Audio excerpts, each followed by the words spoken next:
Good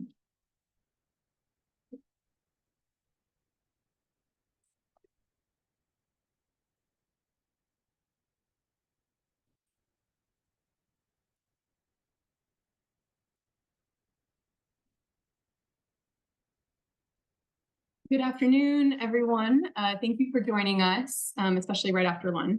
My name is Claire Doyle, and I am a program associate at the Wilson Center, which is a congressionally chartered think tank based in Washington, D.C., focused on foreign policy. The program I work for is the Environmental Change and Security Program, and we explore the connections between environment, health, population dynamics, and their links to human security and peace. At ECSP, we weave together a gender lens throughout all of our work in this space. So we work really closely, for example, with the Wilson Center's Maternal Health Initiative on topics of women and girls' health and education and how that relates to climate resilience. And in 2022, we co-published a policy brief looking at gender and in the Sahel. We also have an ongoing podcast series that Nisha was on climate justice, which includes stories and perspectives of women across the world who are contributing to climate action and resilience. And those are just a couple of the things that we do related to gender. As women and girls around the world disproportionately face the impacts of climate and conflict and their convergence, it's more important than ever to acknowledge and uplift their role in also tackling these challenges. So in 2017, the UN published a report called Women and Natural Resources, Unlocking the Peacebuilding Potential, which looked at how enhancing women's engagement and empowerment through natural resource management specifically can strengthen peacebuilding outcomes. And since then, engagement with the gender dimensions of environmental peacebuilding has only grown. So today, I'm so delighted to convene this roundtable with such a wonderful group of experts to talk about how investments in women and girls can support environmental peacebuilding. And our aim today is to highlight some of the specific kinds of investments that are needed, talk about how we should be even framing and conceptualizing these investments, and then also maybe talk about some of the challenges. So it's an ambitious agenda, but I'm really excited for the great discussion ahead. To kick off the session, I will introduce all of the speakers at once, and then I'll be sharing some initial questions, and then we'll turn it over to a wider discussion. So we really want this to be as participatory as possible. So yeah, with that, I'll introduce the speakers. Dr. Marisa Ensor is a climate security specialist with a focus on intersectional gender, youth, and Indigenous perspectives on human-nature interactions. She has lived and worked in over 25 environmentally fragile and conflict-affected states around the world. And she currently teaches at Georgetown University in Washington, D.C., where she also serves as the Senior Climate Research Fellow at the Georgetown Institute for Women, Peace, and Security. And she also is the chair of the Gender Interest Group at MPACS, so some of you might know her from that. Next, Nisha Singh, at the end, is the Senior Global Policy and Advocacy Manager at Women for Women International. She leads their work on building women's participation, leadership, and resilience in fragile and conflict-affected contexts. And as part of her work, she was involved in a report that came out earlier this year from Women for Women International that looked at strengthening women's resilience in climate vulnerable and conflict-affected communities. Next, Dr. Roisin Burke is an assistant professor of public international law with the Netherlands Institute of Human Rights. Her work spans international law, peace operations, women and peace and security, and much more. And she's currently leading a new world order project related to women, peace, and security, transboundary water security, and environmental peacebuilding. And that project looks at the South-Caucasus region specifically, region specifically. And then finally, Lou Compernolle is the advocacy lead for OASIS, which is short for Organizing to Advance Solutions in the Sahel. And she's also the co-lead of El du Sahel, a network of women who are advocating for more coherent financing for girls' education and sexual and reproductive health and rights. And she herself is an expert on sexual and reproductive health and rights. Before we jump in, one last note, having just introduced all of our speakers, I wanted to acknowledge that in our session today, all 5 of us sitting here are currently based out of the global north, which means that we're missing perspectives from people who are on the ground experiencing these challenges. And this is something that we spoke about ahead of time, and we agreed we wanted to acknowledge up front. So we'll be looking at examples from on the ground, and one speaker has a video that she'll share, but we want to acknowledge that the conversation, has to be broader than this, and we hope that you'll all chime in with your own perspectives and insights as well. So thank you all again for being here. Now to kick off the conversation, I'm going to turn to Marisa first, who will kind of help set up the conceptual stage, so to speak, for the conversation. So Marisa, you've done work looking at the intersection of gender, climate, and security, the gender climate security nexus, and the relationship between women's status and climate resilience. Can you describe this gender climate security paradigm? Why is it important? And how does it relate to environmental peace building? Right, well, good afternoon, everyone. Thank you for joining us. Thank you, Claire, for that question, and thank you for that initial introduction. I do wear multiple hats, often simultaneously, but I am primarily an environmental anthropologist, and that is someone who studies how natural systems and human systems interact. And I specialize in the anthropology of crisis. Over the years, I've worked in conflict-affected countries, situations of climate change, environmental extremes and disasters, forced displacement, human rights violations, a combination of all of the above. And more, yes.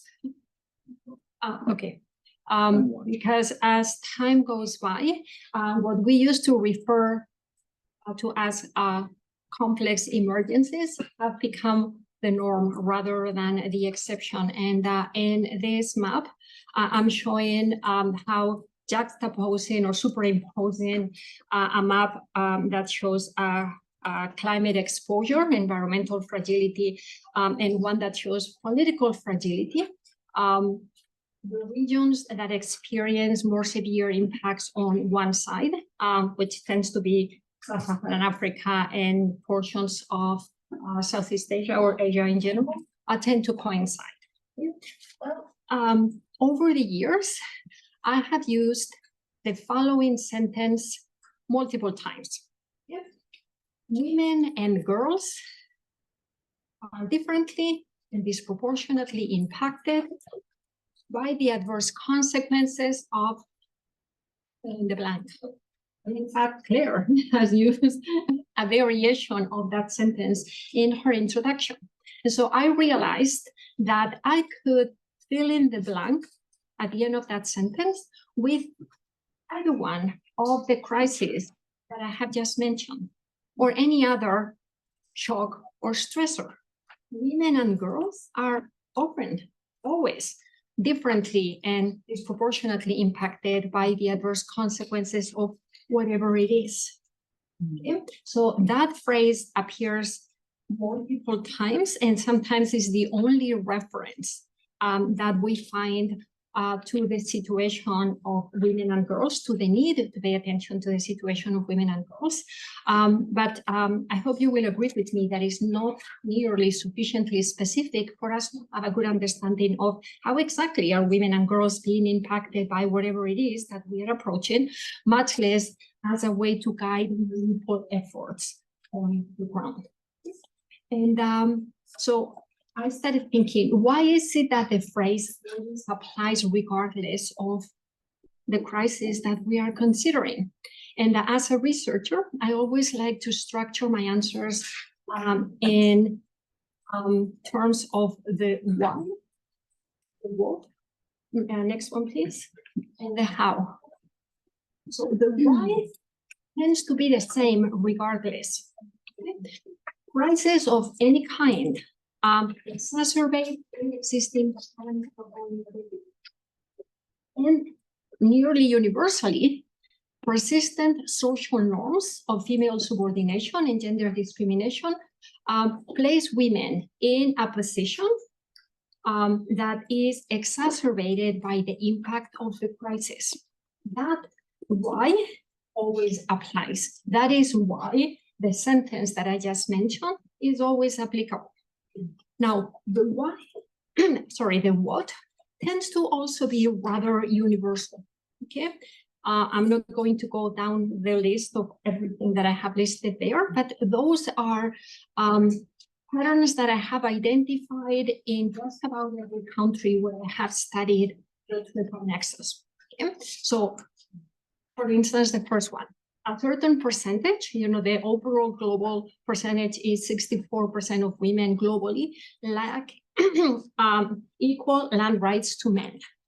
Okay? And because this is an essential prerequisite for community natural resource decision making, women are often excluded from the ability to participate in these kinds of spaces.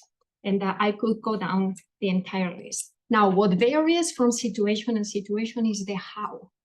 How do these whats manifest themselves specifically in the context in which we are working? And so to use the first one as an example, if it is indeed the case that women's land rights are different, lower than those of men, why is that the case? Is it a question of de jure discrimination, meaning is it the law that discriminates against women in terms of inheritance patterns, or maybe in terms of marriage with husbands expected or entitled to control whatever property the woman has before she got married? Or is it a matter of de facto discrimination in which the law recognizes equal rights, but culturally the expectation is that it will be men who control the land? Okay, so the how of how these whats are manifested, that is what we need to pay attention to if we're going to say something more meaningful than women are differently and disproportionately impacted. So there are different lenses, different frameworks, different theoretical frameworks, is the expression we use, at least in my discipline, that helps us guide the questions to which we need to find answers in order to work effectively. Next. Okay, in this slide, I'm showing these are images of me working in various countries, in various continents across the world. And in each one of those instances, and that I can provide more specific details if there's time later on, which I don't think there will be, the phrase that I just mentioned would apply. In all of these circumstances, in all of these countries, women are frequently and disproportionately affected. Okay, now next. Yeah, please. All right, another one, two next. Okay, another one. All right, so no, one more. Oh, okay. Those two are out of order. Okay, so on the, is it still the right for you? Yeah, obviously. So on your right, I have a brief description of what we mean about what we mean by the triple nexus, the gender, climate, security nexus, with nexus being the operative word here.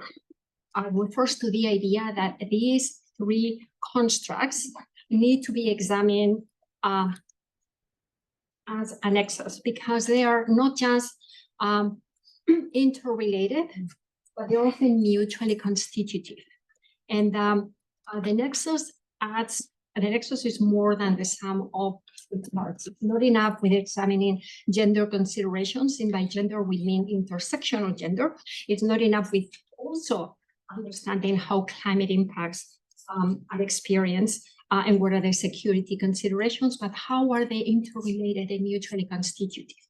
And I am comparing it to one potential understanding or environmental peacebuilding that in general doesn't have an explicit focus on gender dynamics, but when it does, it's actually very similar to the premise of the triple nexus. Yep. Now one back. Yeah, that one. All right. So this is the front cover of a report by a consortium of UN agencies, and you see them on top. It was the first time that the triple nexus was mentioned as such. I mean, the idea of considering gender and climate and security as intersecting realities greatly predates this report. But this report was the first time where the triple nexus was mentioned as that. And I was fortunate enough to be invited to contribute a chapter to that report. And so I've been involved in the triple nexus right from its inception.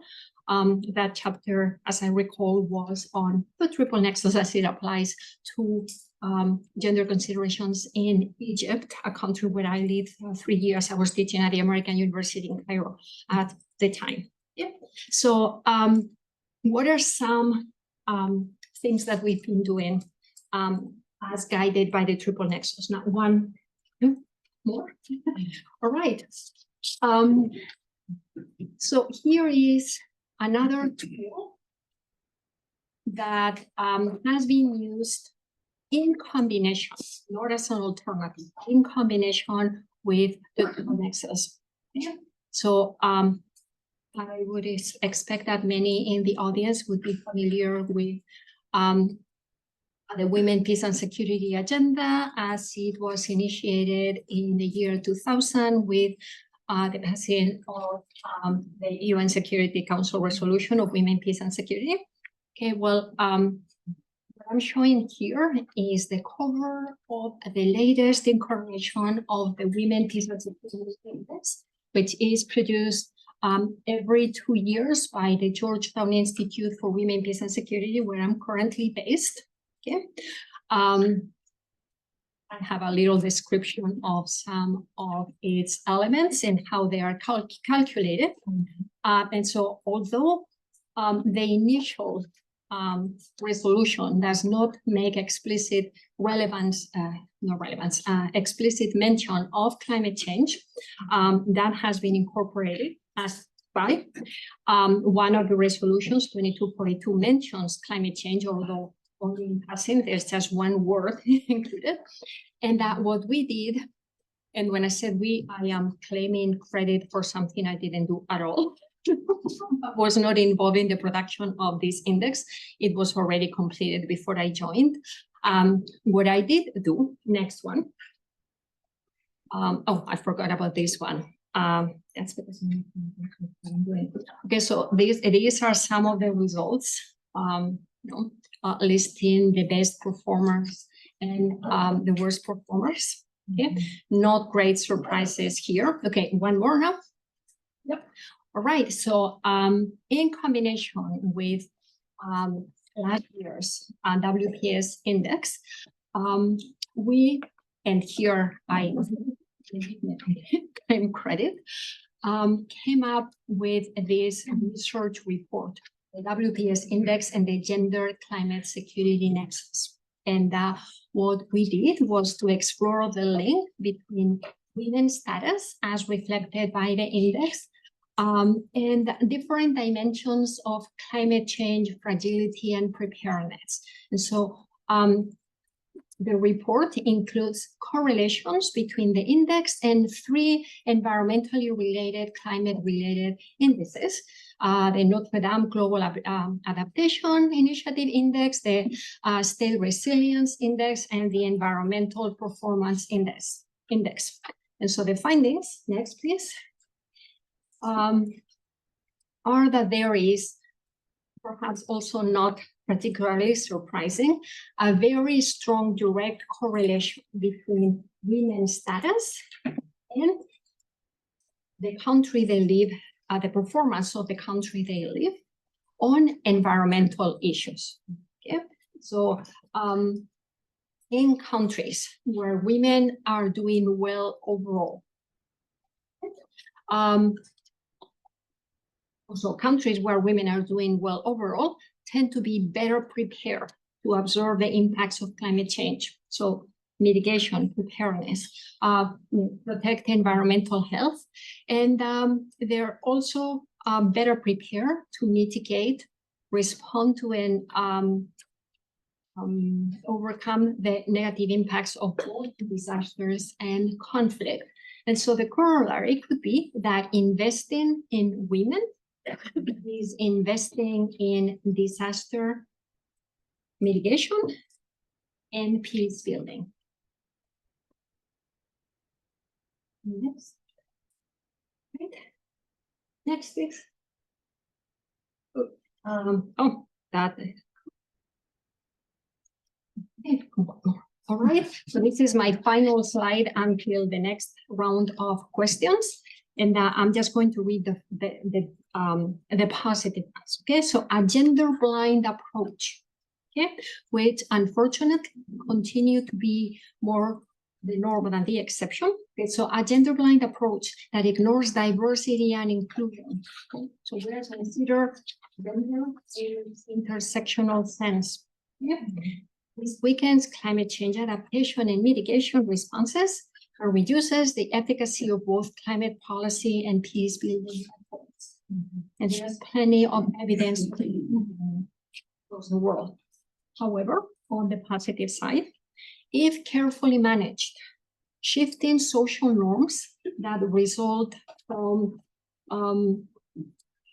society's efforts to respond to the consequences of both environmental streams and conflicts. Okay? So the shifting gender norms typically accompany these kinds of situations. They can create effective entry points for women's economic empowerment. As has often been said, in crisis, there's also opportunity. I'm told that the first time that expression was recorded was as expressed by a Greek philosopher by the name of Heraclitus of Ephesus. He's the first one who said it. Okay,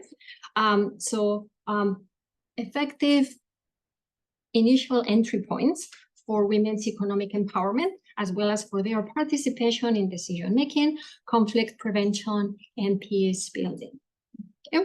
And I then list a number of specific examples in which a positive focus, a transformational focus on women had very concrete and positive consequences on the ground.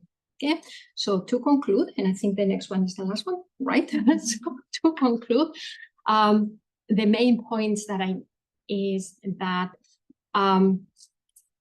there are different approaches to a sufficiently specific understanding of women's lived experiences on the ground as they compare to their younger and male counterpart, as well as those from belonging to their access of social differentiation, and that regardless of the approach that we take, with the triple nexus being a promising effective approach, investing in women is investing in environmental peace building. I'll leave it there, and I'll be happy to answer questions during Q&A. Thank you so much, Marisa. That was a really perfect way to set the framing for the conversation. Before I turn to the next speaker, we have a couple chairs up front, so I know that there's some folks in the back. If anybody wants to come claim them, feel free. I know you're standing. Oh, there's a stick with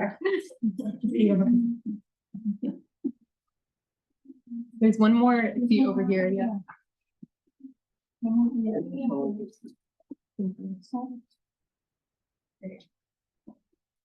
I think what you were mentioning at the end about the importance, like gender kind of being looked at intersectionally and through this lens of diversity and inclusion is a perfect segue to Nisha, my question for you. So Nisha, you work at Women for Women International, which has explored the intersection between climate and environmental impacts, women and climate justice and conflict. So I'm curious, given the work of Women for Women International kind of through this climate justice lens, could you share more about your organization's work and kind of why a climate justice lens is important? Sure. So I know just another framework for us all to discuss. And I obviously can say that Women for Women International did not invent climate justice. So just a quick show of hands before I delve in. How many of you have heard of climate justice before? And this is not new to you. Beautiful. Great. All right. So for those of you who are new to the terminology, I am mostly going to just discuss why at Women for Women, we feel that climate justice is necessary for describing both what we do and how we need to do it when it comes to environmental peace building. And so the way that we approach climate justice is that it's a framework that recognizes that the communities that have contributed the least to cause the global climate crisis are currently feeling the greatest impact. And then if you further disaggregate within those communities, as Marisa has already outlined, women face a unique and disproportional impact and are also the least consulted about those impacts and least supported to design and build upon self-articulated solutions to those challenges. So obviously, as Claire mentioned, the women that we work with couldn't be here to sort of share this from their own perspective and views. And so that's definitely a challenge. And when we're going to talk about women's participation, also important to acknowledge the very practical and logistical barriers that we still face in terms of achieving full inclusion. But in our research and the research that I'm going to highlight today, we did actually try to bridge this gap in terms of consultation by surveying and interviewing about 1,000 women in the communities where we do work or where we do support women-led organizations to respond to conflict, so women peace builders. And their daily lives are, but just by virtue of their participation in our program and being in our orbit, they're affected by conflict, they're living under the poverty line, they have limited literacy and education, they might be socially marginalized in some way due to their identity or by their experiences of gender-based violence. So like that long list that Marisa had on the slide, like a lot of that is covered or experienced by the women that we work with and who we surveyed for our research. And from the beginning, we already knew that the language that women in our programs or that work with our partners, the language they use to talk about climate and environment and peace building is different than the language that many of us would use at this conference or in other policymaking spaces to approach solutions or to talk about those challenges. So we did more in-depth country snapshots in countries where we have active programs. So Afghanistan, the DRC, Iraq, Nigeria, Rwanda, South Sudan, to understand and sort of meet women where they were in terms of talking about the direct and indirect effects of climate and environmental stressors in relations to those unique effects that they have on their lives. And on their resilience, because that's the core of Women for Women International's programming. So what we found were that women were talking about these challenges related to climate environmental shocks as well as conflict, in direct relation to their economic livelihoods and also the impacts on their health. They also talked about how conflict further weakened or completely destroyed any of the supportive infrastructure like health centers or water sources or, whatever would have otherwise provided them with a coping strategy or coping mechanism. And so these women who are most affected by the challenges that we're all working on, they were like, we can't have these conversations separately. Like, we don't want to talk about environment in absence of also talking about conflict and the impacts on our lives. They wouldn't want to participate in something that didn't acknowledge how all of these things were interrelated. The conversations are inseparable, and so too are the solutions. So when it comes to climate justice, when we think about mitigation versus adaptation or one or the other, they're like, there's no choosing when it comes to working sustainably in communities like ours. And I've so far been pleased to find that I think I'm preaching to the choir on this in this space, at least. But women that we interviewed did describe that it's still very common for donors to ask them whether they're in Syria or in active conflicts or, in post-conflict communities where they're, working with women who, are still facing, their lives are not yet in this post-conflict definition.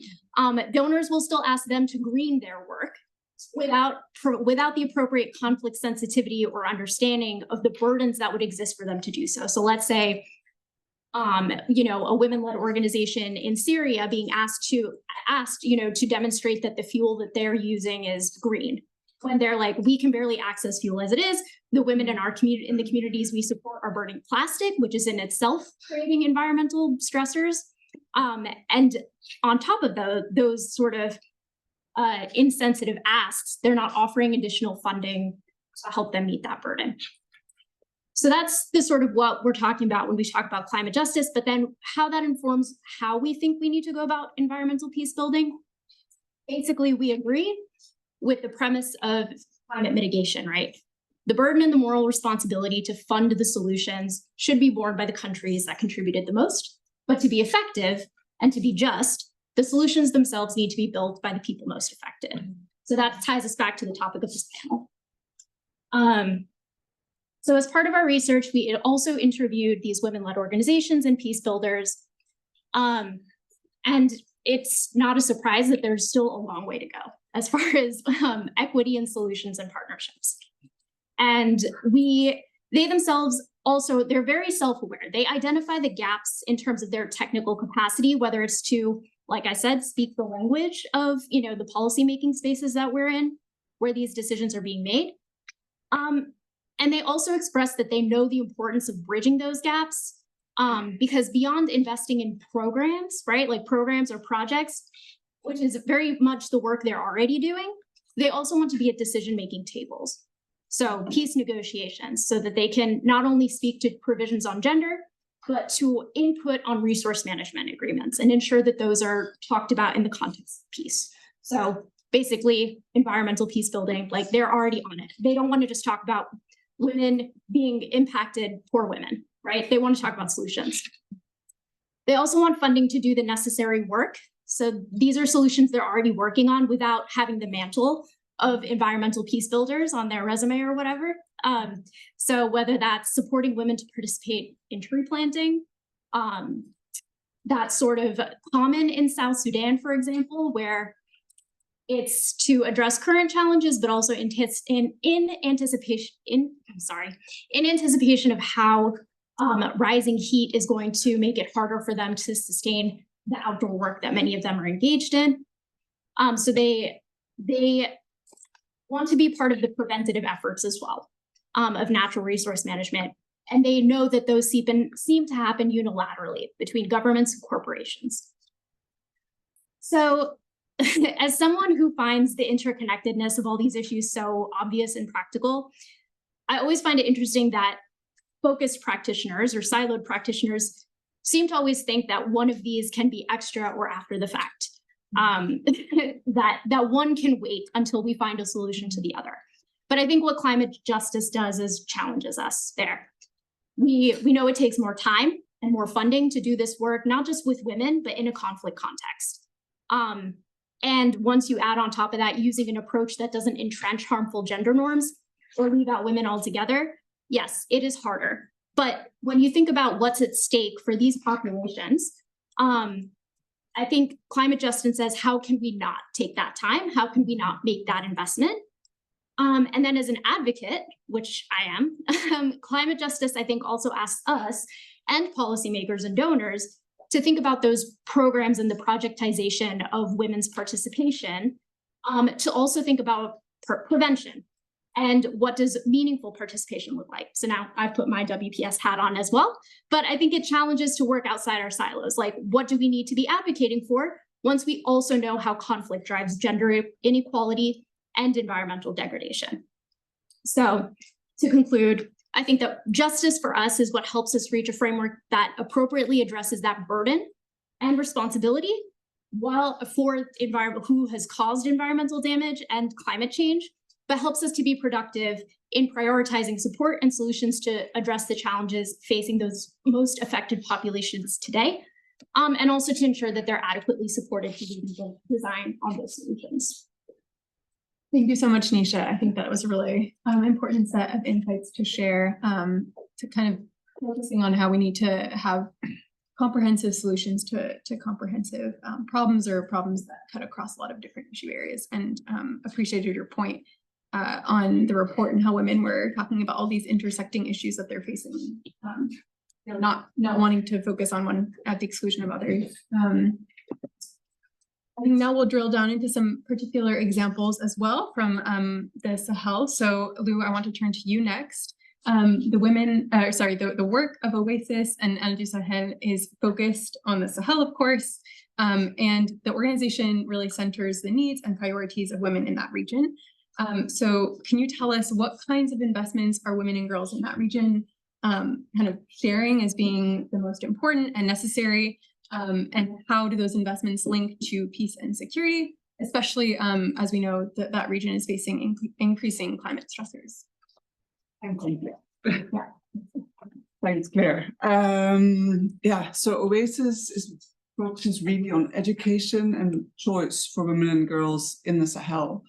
And I would just like all of you to reflect on how your education brought you here, but also how you, and I'm talking to the women here, your choice of being able to say whether you wanted kids, how many you wanted, with who you wanted them, has also impacted the fact that you're here in this privileged position to be able to learn and to listen. Just to drive home the fact that in the Sahel, that's not a choice that is available for the vast majority of the girls in the region that we work with. And we do a bit of work in Nigeria, but we focus mostly on the Francophone Sahel countries, so Mauritania, Burkina Faso, Niger, Mali, and Chad.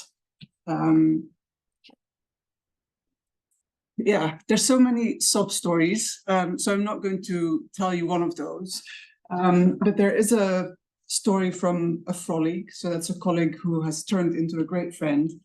Her name is Zara. She's from Chad. She was kidnapped when she was 14 and had her first child before she had her first menstruation. What? Yes. Just to underline sort of the gravity of the situation. She was not from a poor family. She was actually abducted by a very high-level professor working at the university. And he went on to have 2 other wives.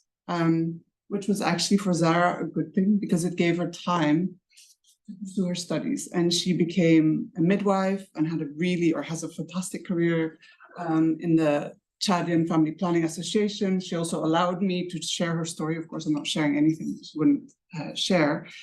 So it's not a snob story, sorry. Because it shows to what extent women are able to overcome barriers and overcome burdens and become agents of change. And she, to me, is really an example of how investments in education can turn things around. And I think especially in the Sahel, where we're really talking, and when Marisa was talking, I was thinking, okay, all the complexities and all the crises that you're mentioning, I can just put a tick box for any country in the Sahel and say, okay, that's where it's worst. Okay, Niger, bottom of the list, like like all the what's and all the whys. I mean, they literally have it all. I mean, it's conflict, it's extreme impact of climate, the worst gender equality indicators possible. I mean, it is really just the worst. And in that situation, women and girls are obviously disproportionately affected, as we keep on mentioning. And increasingly, because of that dire situation, men are leaving families, they join banditism, they join what we call extremism or extremist groups. But it's not a conscious choice, it's just a matter of survival, which leaves women alone, forcibly displaced, taking care of family, agriculture, water, health, the rigmarole is on their shoulders. So that is huge. And then obviously on top of all that, there's climate change that comes in and makes the world even more challenging than it is already. And what is very frustrating is that the evidence exists as you said, like we know that this is a situation. I'm not telling you anything new. We know the investments that can help, that contribute. But still, I can tell you that Mali, Burkina Faso, and Niger have increased their security funding by 300%. A decade ago, it used to be around 10 to 30% yearly. Now it's 300%. Donors are retracting with the coup d'etat in Niger, the US, France, and the EU pulling out of Niger. It means $40 million less per year for women and girls. So we're talking about climate change adaptation, while there's active retreat and an active refusal to invest in what actually works, and a continuation of investing in guns and arms, which is baffling. And then there's also huge projects like the Green Wall that then receives 19 billion from USAID and the World Bank and a lot of fantastic donors with the best of intentions, but that does not really talk about the gender perspective, or that does not talk about consultations, that does not have built-in accountability mechanisms to ensure that it's actually meaningful for the people in the region, which unfortunately it's not really turning out to be.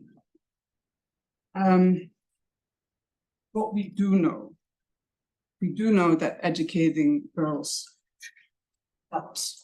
We do know that sexual and reproductive health and rights is an absolute touchstone for women's autonomy. I mean, as I said, all of you sitting here, it's because you are educated and because you have a choice. If you take those two away, there's not much that you can do in terms of adapting or being resilient or being creative on how you face climate change. The positive thing is, as with Zara, who could do her midwifery studies and became a professional and took her life into her own hands, there are so many commitments out there. The international community has made commitments. The countries in the Sahel have made commitments to women and girls. There's so many frameworks that exist, but commitments obviously, or unfortunately, do not lead to action. And then I think also within the communities, during the previous panel that I was on, or listening to, I wasn't on it, we talked about how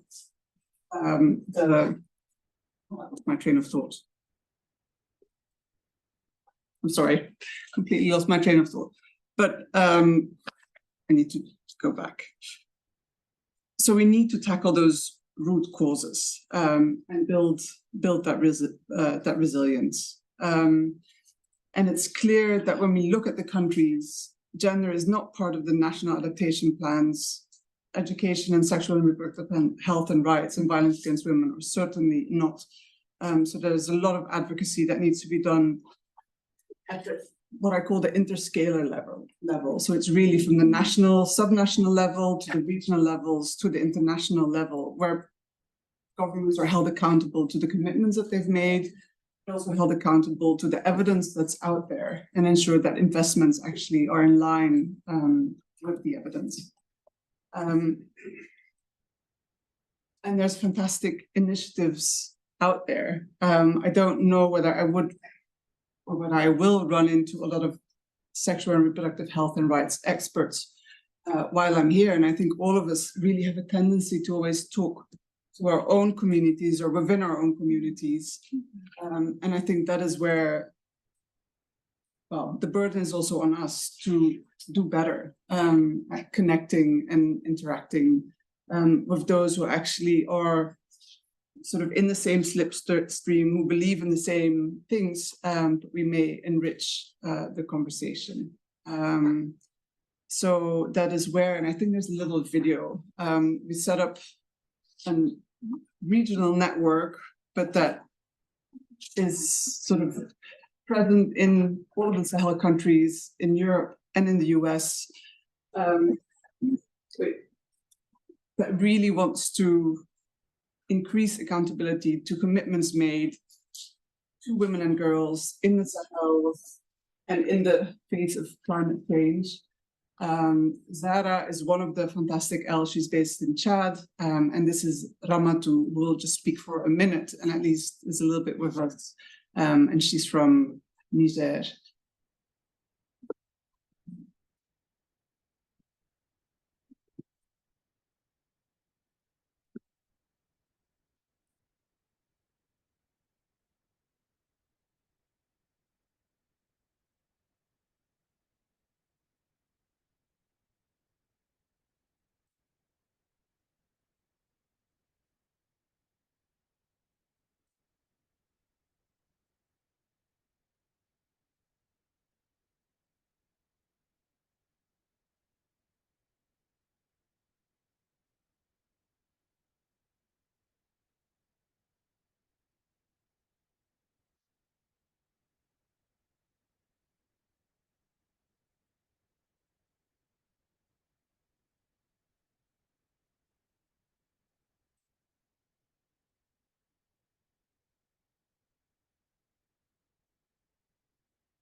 Thank you so much. Thank you for sharing that video. I think that's a really hopeful addition to the conversation here. Yeah. And then also thank you for sharing, I think, sobering but ultimately hopeful story of Zara. And something at the end that you mentioned about the kind of importance of looking at different levels of decision-making and governance. That's something that at the Wilson Center we think about in terms of scales of decision-making. So I think that's helpful too here, thinking about what these investments look like at different levels. And then your stat on the $40 million last 3 years being invested is really key. Lastly, Roisin, we have now looked at the example of the Sahel and kind of talked more broadly about framing. So I want to turn to you to talk about the region of South Caucasus specifically. You worked there on transboundary water issues.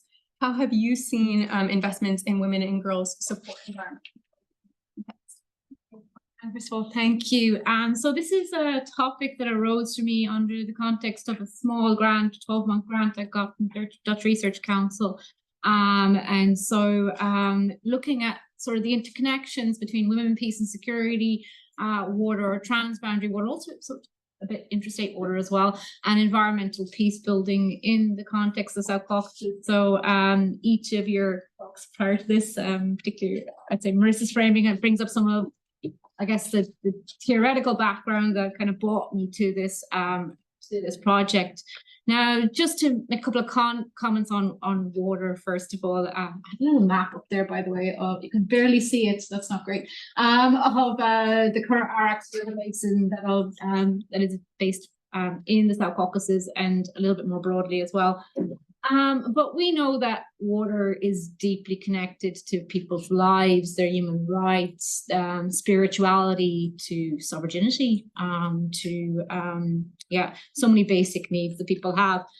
And that means because it doesn't recognize state borders. Yeah, it kind of goes between various boundaries, and that means upstream states and downstream states are fundamentally interconnected with one another. Now, there's a lot of water on Earth, but only about 3% of that is fresh water.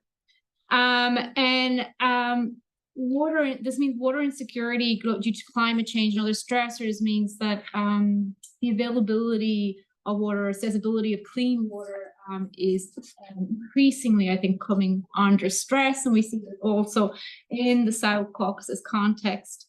60% of global water sources are transboundary in nature. So one would think this would lead to conflict. But what the evidence says in relation to water is that actually what you see more in these spaces is cooperation between states. Now, when I started looking at the South Caucasus context, and I could see issues in the South Caucasus, which I'll talk about in a moment, in relation to water stressors in the region. And it's a region where there are many territorial disputes. It seemed like, drawing on environmental peace building literature, that perhaps water could be used as a sort of an entry point for starting to bring people together, as an entry point for, I guess, dialogue. So the water in the Kura-Arax River Basin, which you sort of see in the very bad map up there, is shared between Turkey, Azerbaijan, Armenia, Georgia, and Iran. Now, the South Caucasus consists of Armenia, Azerbaijan, and Georgia. And I was only looking at those spaces. Now, these rivers originate in Turkey and they end up in the Caspian Sea. And Armenia, Georgia, and Azerbaijan are heavily reliant on these waters for so many different purposes, for surface water, industrial, agricultural, and so forth. Drinking water, obviously. And many of the people throughout the South Caucasus are also quite reliant on subsistence farming. Now, in the South Caucasus, as I said, it's a region that for many years has been completely plagued by conflict. There has been a number of entities in the breakup of the Soviet Union, where there's been, even today, breakaway territories in the region. And during Soviet times, there was a series of bilateral treaties existing between Moscow, Turkey, and Iran, which sort of regulated water usage in the region. But this whole sort of system kind of fell apart with the collapse of the Soviet Union. And that has caused significant problems, but also on top of that, there has been a number of wars in the region, and you may have seen it in the news over the last couple of years, but there's been many tensions, in particular between Armenia and Azerbaijan, and there's a current peace process taking place in relation to that. Now, also problematic in the region is dilapidating infrastructure, water infrastructure, increasing agriculture and use of irrigated land, hydroelectric dams, industrial waste, pollutants, and climate change, and water management in the area is weak. Now, coupled with that, Turkey plans to actually construct some more dams upstream, which will increase pressure on the downstream states. Now, studies are predicting devastating water shortages in the region by 2040. For Azerbaijan alone, that could result in a 70% decrease in yield in relation to agricultural crops, and it's heavily reliant on agricultural crops as well. And there's also implications for Armenia and Georgia as well of that.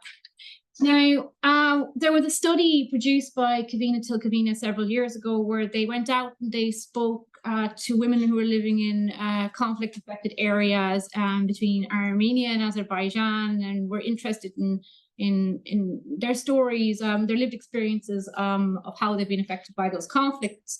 And one of the issues that kept on coming up was water, actually water scarcity, issues around irrigation and lack of clean drinking water.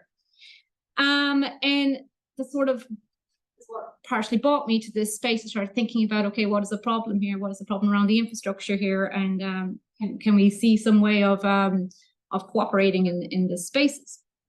Now, I would say progress in the region has been seriously lacking in terms of dialogues on water issues, and the 2020 and 2022 conflicts between Armenia and Azerbaijan, which has resulted in massive displacement of people as well, has placed a lot of pressure in the space. And currently what we have also in the region is a border delimitation process, which you may have seen on the news in the past weeks, which has given rise to massive protests in Armenia in relation to land that's been swapped in part of that, as part of that process. Now, in the lead up to the 2020 conflict between Armenia and Azerbaijan, there was significant water shortages in Azerbaijan. And the breakaway region in Azerbaijan, which was then Nagorno-Karabakh, has a lot of water resources as well, dams and reservoirs. In the 2022 clashes, there was difficulties around the Sevlich reservoir in Armenia, the Sunnik region in Armenia itself. In Georgia, there's also water infrastructure in the breakaway territories, which states have been trying to, well, the state has been trying to cooperate with de facto authorities in these breakaway regions, again, in relation to water. So now these states are party to different sorts of agreements, but there's no one multilateral treaty between these states in relation to these transboundary waters. Georgia and Armenia are party to the EU Water Framework Directive, which necessitates inclusivity in water management. Now, okay, so why women in this space? Okay, so we know, building on what you've all been saying, is that the human security of women and girls is increasingly at risk in areas where you see gender inequality, armed conflict, and climate change prevalence in the one space.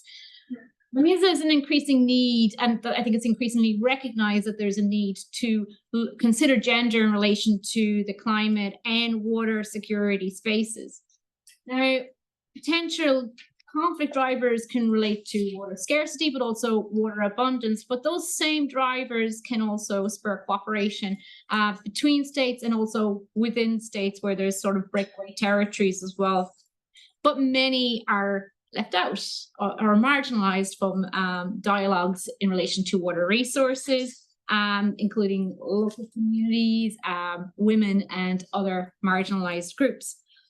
Now, for me, women consist of half the population, and that's hugely problematic. I think their voices are being underutilized in dispute resolution spaces, in negotiations, in decision making, and that also applies to the water sphere. And that's because sometimes cultural norms and stereotypes kind of serve as barriers to women's participation in decision making spaces. And we see this also in the water diplomacy or water governance sphere. Official negotiations throughout the peace and security processes are dominated by male, often elite actors. Okay.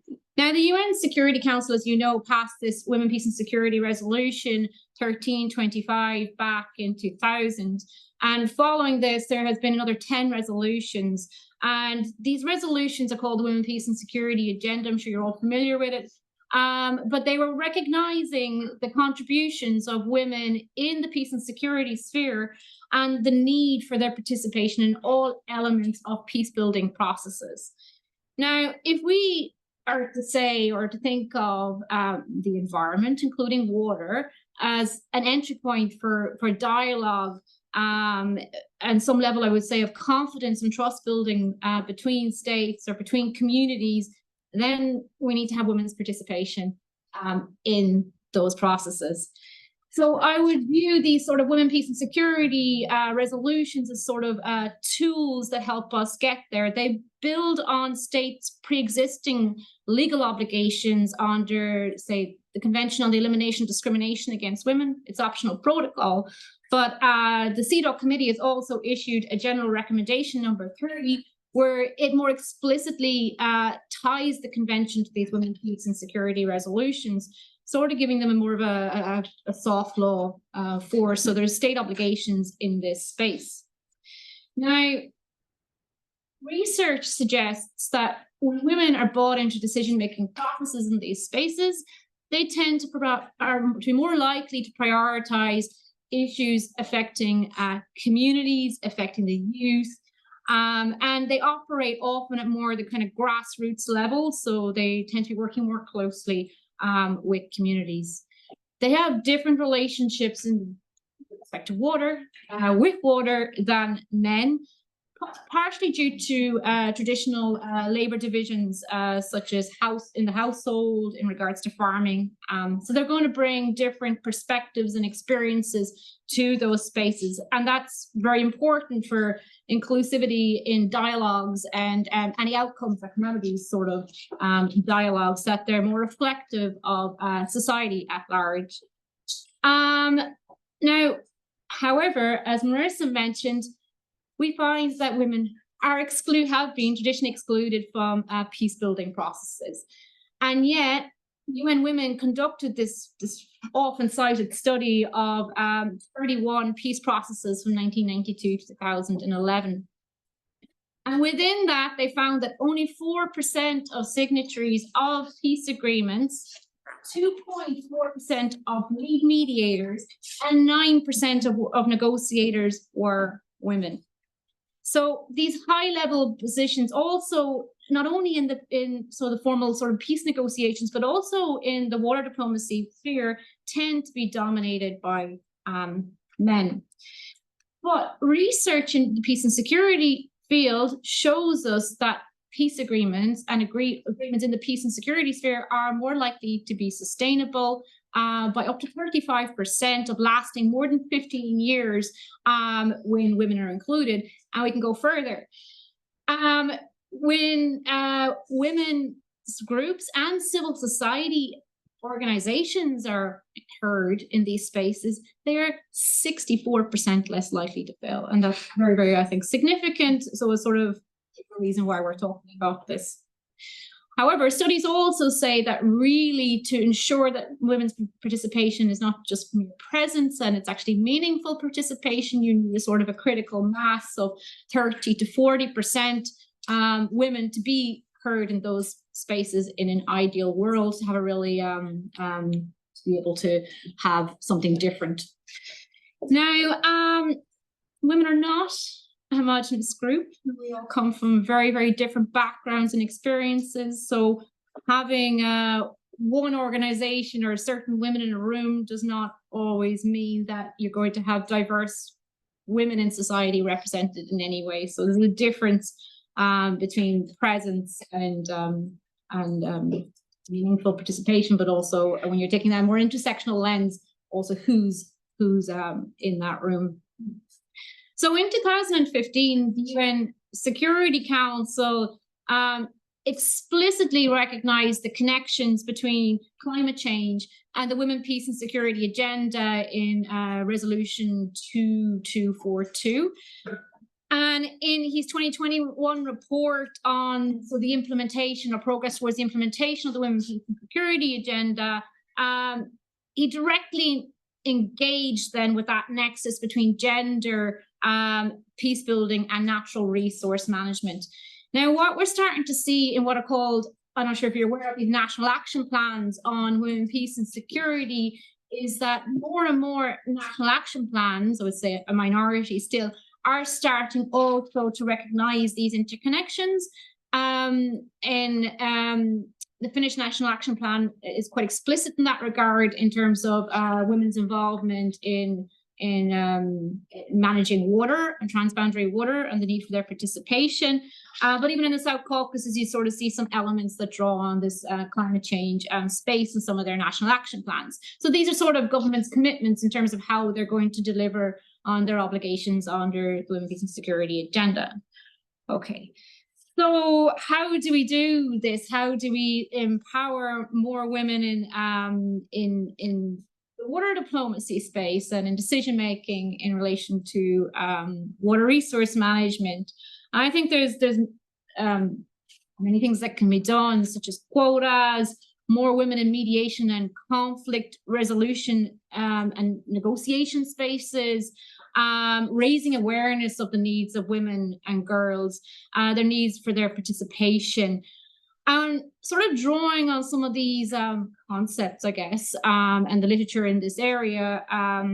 What I tried to do under this NWO project was partnering with in collaboration with USAID, South Caucasus Regional Water Management Program and the Environmental Law Institute, was to look at to see whether we could establish or instigate a conversation about establishing women in water diplomacy network in the South Caucasus region. So we held the first Inception workshop, bringing women together from Armenia, Azerbaijan and Georgia in April this year, to sort of think about the interrelationships between women, peace and security, environmental peace building, and transboundary water.